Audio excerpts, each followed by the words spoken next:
TennisCricket.in, India's first tennis ball cricket website.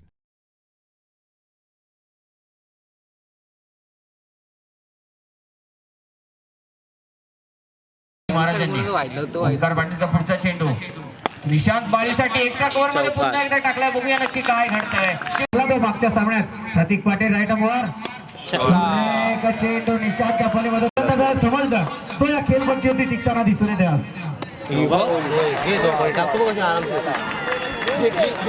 माळी लगातार 2 चौकार ठोकले. देणारे 4 चेंडू तिसरा बरोबर ना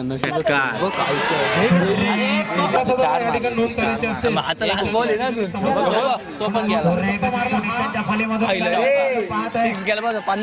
किशोर काय करणार आपल्या गोलंदाजी मार्कवरती पाहतोय आपण. राईट अबाउट सुरेख चेंडू निशांत माळी याची ओळख आहे. निशांत माळीची धावांवरती थांबला होता. किशोर किती धावांवरती थांबेल. हा सुरेख फटका खेळपट्टीवरती 17 चेंडू जिंकण्यासाठी 24 धावसंख्येची गरज आहे. बघूया दुसरा विकेट पण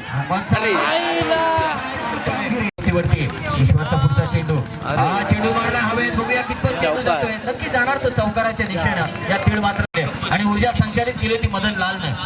हा सुरेख फटका मारतोय. चेंडू येतो तो जातोय सीमारे. पुढचा चेंडू असेल तो निशांत माळीसाठी.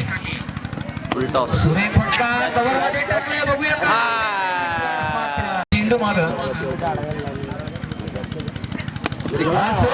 निशांत मारलेला हा कणकणी षटकार. नक्कीच तमाम प्रेक्षकांना विनंती. शेवटचा जल्लोष साजरा होण्याचे चिन्ह आहे. तमाम प्रेक्षकांनी या जल्लोषात साजरा व्हावा.